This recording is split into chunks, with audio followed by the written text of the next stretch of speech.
What's going on, guys? Welcome back to another merge tactics video. Now today's video is going to be a bit different. It's going to be more of like a ranting type of video while we play merge tactics. Now these games are pre-recorded, I will admit, but look, the trade-off for that is that it's not live, but I was really tryharding, so I guess the objective skill is definitely a lot higher in this video, so it's going to be a lot more helpful if that's sort of the thing while you're into. But I'm going to try to keep this video a bit more positive.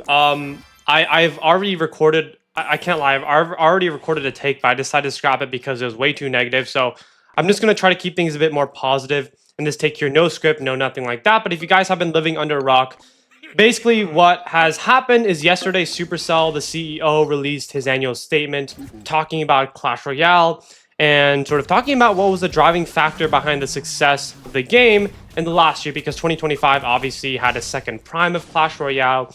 And I read the article, and in a nutshell, he attributed the success to two things. Number one, he attributed the success of Clash Royale to the developer team, mind you, the same developer team that caused the downfall of the game with the update of level 16 and heroes. The same developer team that caused that, right? Which is honestly ridiculous. And number two, he basically said that the success started with the collaboration between Michael Bolton and Clash Royale. Who? I'm like reminding myself of the Eminem Afrojack. Who? Like, who is Michael Bolton? And I looked this up, and Michael Bolton was the guy basically who, I don't know, he like collaborated as like a barbarian, and in that event, people got free evolved barbarians. And here's the thing, right? When you have an event that people don't remember, that's typically probably not, a very significant event, so, that's probably not the event that caused a revival of Clash Royale. And obviously it doesn't take a genius to know that, but what really did cause a revival of Clash Royale was that Jinxy got into the game, right? The game itself objectively was not very different from when it was sort of in a more stale state, right? The game was not very balanced, it was still very monetized, they didn't make any huge, changes to the game here. Also, I should have put the Golden Knight in here. I don't know what the heck I was doing in this case. Free 3-star Golden Knight, but we are going for the full nobles. But also, mind you, the thumbnail of this video, the thumbnail is from the second game, the game after this. I genuinely, and not click for it, I genuinely probably had the craziest battle, like the single battle I've ever had in my entire career of merge tactics in that second game. Huge spoiler alert, but that's sort of where the thumbnail comes from. Genuinely crazy, genuinely a crazy fight. I'm not just saying that for attention, but anyways, back to the sort of elephant in the room here. And obviously, Jinxy did cause a revival of Clash Royale. And look, it's very understandable that a company wants to attribute the success to their own doing, right? And it's sort of something they have to do, just to sort of keep the general sentiment of the shareholders very high for that game. Like, hey guys, the game took off because of us. We are the ones making good decisions, and people are just going to be like, hey, okay, well, this company is doing a lot of good stuff. We have a very good perspective on them. That's completely normal, as they should be doing that. But the thing that's bothering myself and so many other people is that, sure, go ahead and attribute the majority of the success to this Michael Bolton guy. Look, no hate to that guy. He's probably a chill guy. Like, he didn't force the CEO to say that. Like, they probably just looked through and said, okay, guys, like, what should we try to, like, find to attribute our success to? Oh, Michael Bolton, that's probably, like, this about the same time our metrics have gone up, so let's just say that. It's sort of that type of thing. But what's pissing me off and what's pissing off the majority of the player base is that Jinxy did not even get an acknowledgement. He worked his ass off for so many months just reviving the game, and what does he get in return? He gets nothing. It's like, he actually made a Twitter post. He said probably the biggest spit in my face I've ever seen, which is, and rightfully so, because what does that say when you don't even get an acknowledgement? It's like, you're so insignificant.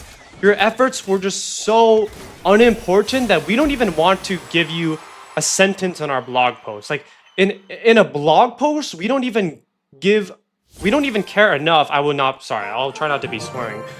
We don't care enough to even just give you an ounce of credit. That's what it says. And it's just, I understand why he said that. It's so disrespectful. And a ton of other big creators like Mr. Beast, like Lacey, commented on his post saying, yeah, the reason we got into Clash is because of you. And, you know, of course, yeah, it doesn't take a genius to know that. But where does this fit into merge tactics? Because I'm obviously a merge tactics creator. This is what I've been working up to. And look, I'm sure the majority of the player base, like Clash Royale objectively, I guess you can't say objectively, but in my opinion, Clash Royale just has the potential to be the best ever mobile game ever created. And a lot of people say this, just this sort of concept of Clash Royale is genius, right? The skill ceiling is infinite. It's both beginner friendly and, you know, again, the skill ceiling is infinite. You can have pro play. It's just such a genius idea, yet they're just over monetizing the shit out of this game. Sorry for cursing, but they're just over monetizing the crap out of this game. It's just killing their own game. And it's not even doing good for them. Like, the revenue has gone down, the players have gone down. Like, they need to be caring about community sentiment way more. Not even just to give us a positive experience, but for the sake of their own revenue. Like, this is just not good.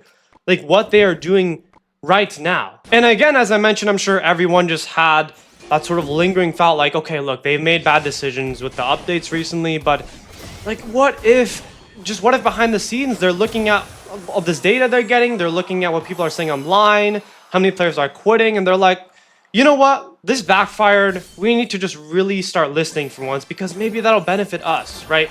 It will benefit you guys, right? If you listen to the community, you implement good changes long term, it will benefit you guys. I just had that thought at the back of my mind for so long, that what if they're just, yeah, maybe, but if behind the scenes they're, you know, they finally start listening for once because it'll benefit them.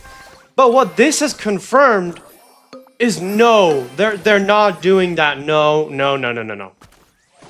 Because what confirms that, actually Jinxy's creator code got taken away recently. So what does that confirm? It confirms, oh, they've seen what Jinxy's posting, and they're like, instead of actually responding and listening, they're like, we're taking your code away.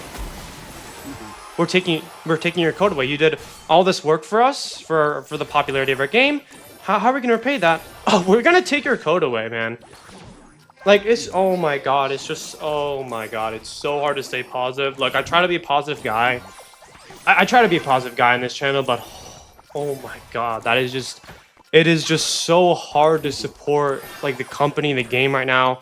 I love the game, I love Clash, but it's just so hard. It's just so hard to support the game. Like, if I was not a creator, I would be long gone. Like, there's just so many other better games right now that just, there's no reason to play this game, I feel like. It's just, it's ridiculous. It just confirms that, like, they don't listen to the community. Like, we've seen all the feedback, the valuable feedback you're providing, and instead of listening, we're gonna take your code away. So it shows that they are listening, but they're not really caring enough to respond to that, which is scary. It's scary to us because it shows that they're just not listening at all. And despite all the good feedback they're getting, they're just not listening at all. So that just shows that they're not learning from their mistakes, right? They've made mistakes in the past that have harmed their players, the community, their revenue with the level 16, the heroes update, the over monetization of the game. And instead of learning like maybe we'd hoped, they've just shown time and time again that they just don't listen. Like, they just don't listen. And look, I'm very grateful to, sorry about that. I'm very grateful to Supercell. There's just so many great people that work there that I've personally met, through the creator program. There's just so many great people, but it is just really hard to just have a positive outlook on the game right now. And just so many other creators are just trying to pivot toward variety games because just Supercell has just shown that you can't stick with Clash long term. It's just not reliable, right, for content, because who knows where they just do what they want, right? Like, who knows where the game is going to go, whether the game will survive. They've just shown that they're just going to do what they want to do, and that they just don't listen. So for merge tactics, that's a bit dooming, because merge tactics is not Clash Royale, but it's run by Supercell. It's in the same game as Clash Royale. So who knows, like, what's gonna happen? I will say though, merge tactics right now it's miles in a better spot in terms of the actual game experience for players. Things are way more balanced. The game is no heroes level 16. The game's in a good spot, but it's just I'm personally just finding a hard time supporting the game and just sort of finding security, I guess, as for a better word, in playing the game, because who knows what they'll do with Clash Royale, where it'll go. But sorry for a bit more of a negative video. That's going to be it for today's video. If you guys enjoyed, I'd appreciate if you liked and subscribed, and I hope you guys have a great day.